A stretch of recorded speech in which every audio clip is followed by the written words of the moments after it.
Mine's good. Okay, we are live. I'll let you two have at it. Well, thanks, Angie. And that was Angie Phillips. She is one of the founders here of our Nebraska Legislature Study Group. And my name is Cindy Maxwell Ostick. I'm also one of the founders with this organization. And what we really focus on is trying to bring education and information to our community so that we can become involved and be proactive regarding progressive legislation at our unicameral.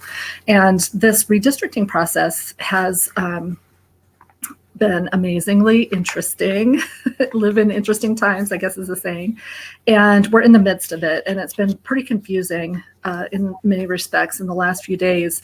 And Senator Hilgers at the legislature is the speaker and had posted some information about how the redistricting process would go regarding the special session. And then he actually spoke this morning on the floor in a little bit more detail. And so I wanted to invite Nathan Leach to join us for just a really brief conversation here tonight about the redistricting special session and what kind of insight he could give us about how the rules might be a little bit different than normal session.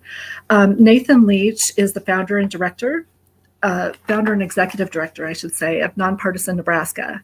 And Nonpartisan Nebraska is dedicated to educating Nebraskans about our unicameral legislature and preserving its nonpartisan vision.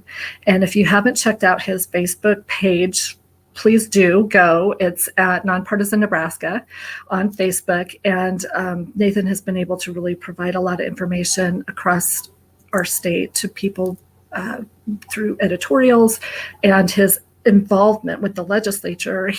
I was talking with him earlier and I said, tell me, how do we describe you? And I totally agree. He's a longtime observer of the unicameral and a parliamentary procedure and legislative rules enthusiast. And I would say he's an expert. So we wanted to just talk with you a little bit, Nathan. Welcome, and please give us any insight that you might have about how this session could proceed in the next few days when they start debate. Thank you. Well, I so much appreciate you asking me these questions. I love talking about parliamentary procedure and the rules of our unique unicameral legislature.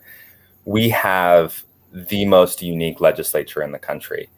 And that means that the rules that we use are so much more fair and they're so much more interesting than a lot of the partisan legislatures with bicamerals that you're going to find in the United States. Mm-hmm. Nebraska is a parliamentarian dream. But special sessions don't happen super often. And it used to happen historically a lot more often because we used to meet every 2 years. And I can't remember the date. I think it was the 60s that we switched over to annual or biannual sessions, but we met every year. And that was around the same time we also switched over to having 4-year terms. So it used to be that you had 2-year terms and you met every 2 years or something like that. It just wasn't the same. I think Texas has that same kind of system. They meet every 2 years rather than every year like we do here in Nebraska. But what that means is that in the interim, there's more of a likelihood to have a special session. And so historically, Nebraska has a very deep precedent of having special sessions. And we have them incorporated into our legislative rules that are adopted on the first day of the session. And so the rules of the legislature are still going to be enacted under the special session. So the rules, all the rules that you've become familiar with watching the legislature, as depending on whether you've just started or whether you've been a long-time observer, you're going to see the same kind of process.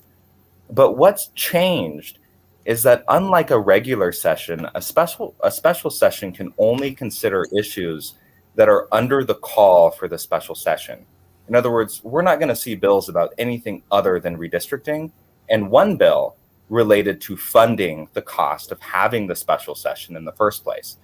And so that changes the dynamic. To any of you had to have been watching a little bit farther in the past, but you know that Ernie Chambers was a master of the filibuster. And he used the filibuster in a very interesting way. He would spend a lot of time on uncontroversial bills early in the session. You have a 60-day session or a 90-day session, and he would waste time on those bills, senators would just kind of go with it and say, okay, well, we're going to end the day early. You know, Senator Chambers is wasting the day. We'll just end it. And so he wasted a lot of legislative days, so that when we got near and near that mark of a 60-day or 90-day when we could no longer meet, all of a sudden everyone's bills become more valuable. That dynamic, which I don't know how much the minority has really used it now that Senator Chambers is gone, does not exist with a special session. In other words, the legislature must adopt redistricting. They have to. It's constitutionally required. So even if the minority or any group of senators is able to filibuster a bill on redistricting, that's not going to be the end of the matter. The legislature needs to find a majority, most likely 33 senators, who agree on maps for the state of Nebraska. And so I was very worried early on that Speaker Hilders might adopt rules and procedures that would very much undermine the filibuster. But it looks like his rulings, he's going to keep with the same precedents that we have with a special session. So kudos to Speaker Mike Hilders. He really has shown himself to be someone who is committed to the institution. But it still is going to change the dynamic somewhat in how bills are disposed of and the ability of a minority within the legislature to deal with those bills. We can't just say, okay, well, we're going to pass that on to next session and see if a different legislature can handle it. We have to handle it. We have to come to consensus. So it does change the dynamic of the session quite a bit. And that would have existed with the regular session too. I mean, we would have had to deal with redistricting. But now it's kind of in everyone's face. And I'm concerned. I'm very concerned that this is going to be, I mean, if we have a very partisan gerrymandered redistricting process, it's going to cause a lot more damage to the unicameral that's already facing the damage of term limits and money in politics and the executive branch's influence and the political everything just becoming more polarized. And all of a sudden you have gerrymandered districts that make it more likely that the majority party is going to get in office.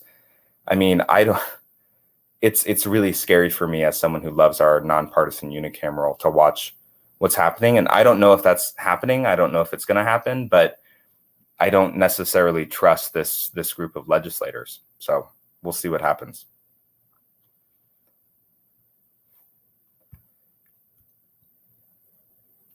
And I can't quite hear you. I apologize. I had my microphone muted. Yes, the same process regarding bills moving through general file, select, final reading, all of that will be the same. But since there are no other bills to consider, if one is not voted, like if cloture doesn't happen, we're not able to move forward on, for example, there's competing bills for the congressional districts and the legislative districts. Will they just move then to the second, like from LB1 to LB2? Or will they continue to stay with LB1 and try to modify with amendments? It seems like Senator Moorfeld has actually introduced some maps potentially too.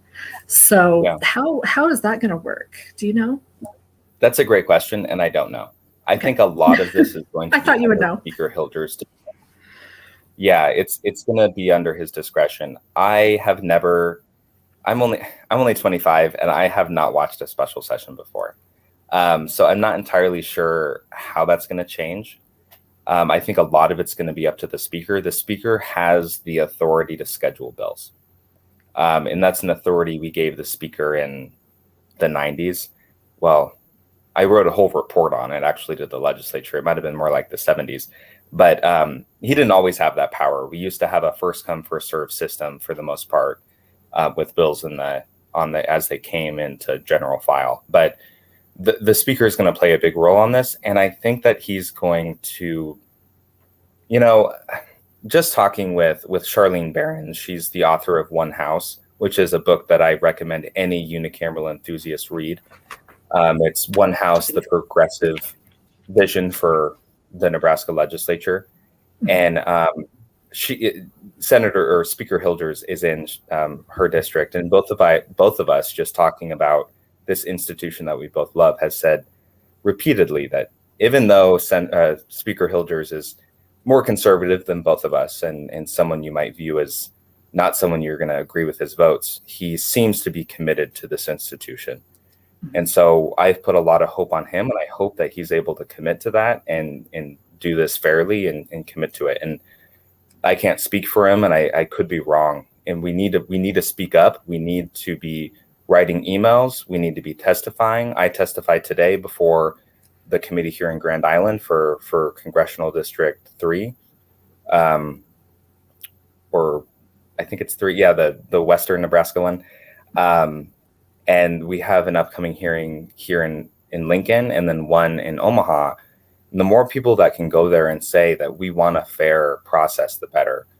The more emails we can send, the more one-on-one conversations that you can have with your own state senators and say, one person, one vote. We need to have people represented fairly in our legislature, and it's important. And it shouldn't be based on political party. I think that's really what needs to be said by everyone involved.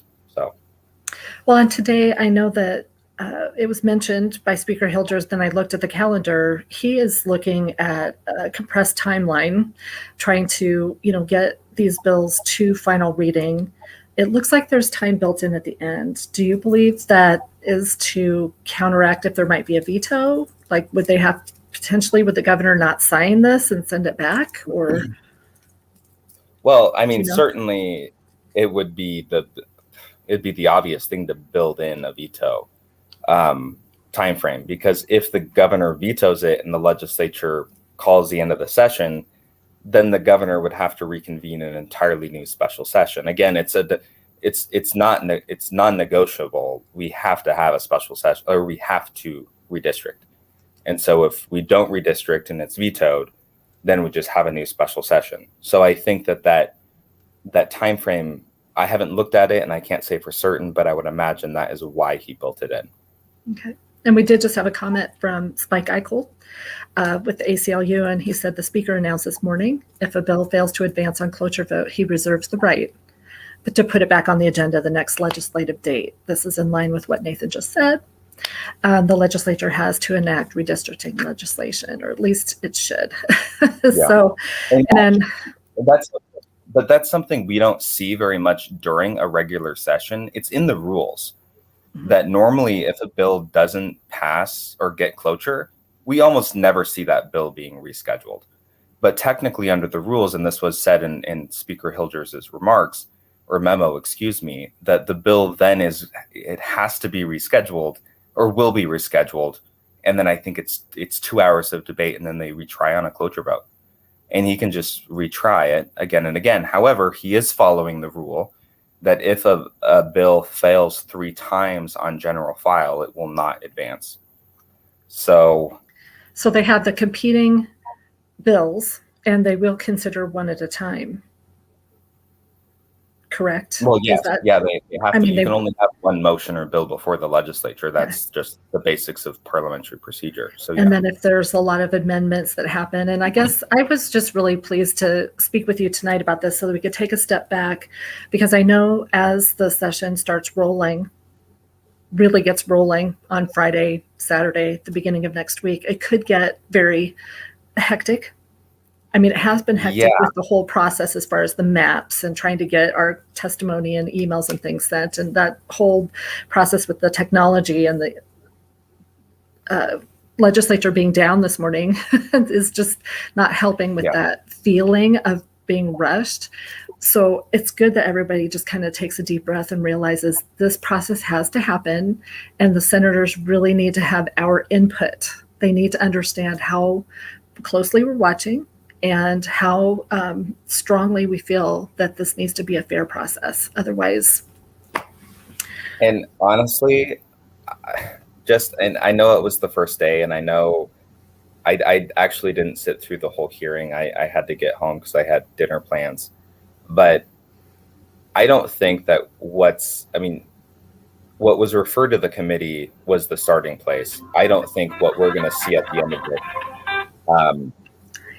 I don't think what we're going to see at the end of this looks anything like the committee suggestions. I mean, there's just so many competing interests, and there's so many different ideas, and I hope, I guess I have hope that we're going to have a lot of amendments, and we're just going to need to be watchful as citizens on this process and provide input along the way on what these amendments are and how they move forward. I mean, if I was a Republican from Eastern Nebraska, and I'm signing on to this idea that Western Nebraska is going to get this huge increase in representation for 10 years, knowing that population is changing rapidly, I mean, I wouldn't sign on to that. And so I think that to some degree, this is a power play from rural Republicans and rural senators that I'm hoping and thinking that it's just not going to play well with the rest of the body. I mean, it's in clear conscious violation of one person, one vote. And based on this sentimental idea that Western Nebraska needs representation. And Senator Brewer said today, well, I only have 2 members of staff. How am I supposed to represent this huge district?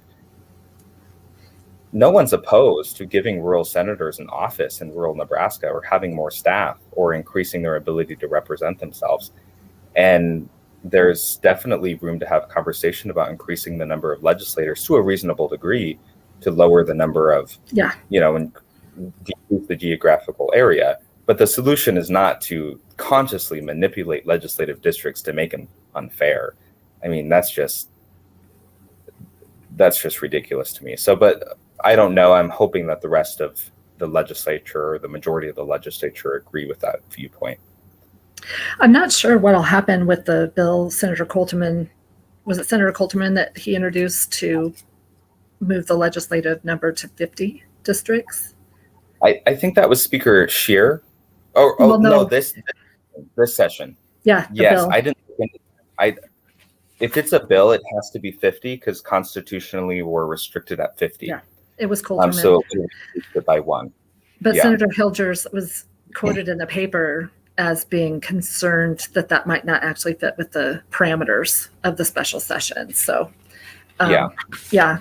And Speaker Scheer, I think not everyone has the same opinion about this, but Speaker Scheer's idea that he brought last year, I thought it was a good idea in the long term. I think that the smaller number of people that our elected officials represent, the better, as far as making sure that they get to know the needs of the district and able to actually interact and to be involved and actually there. So that's just my 2 cents.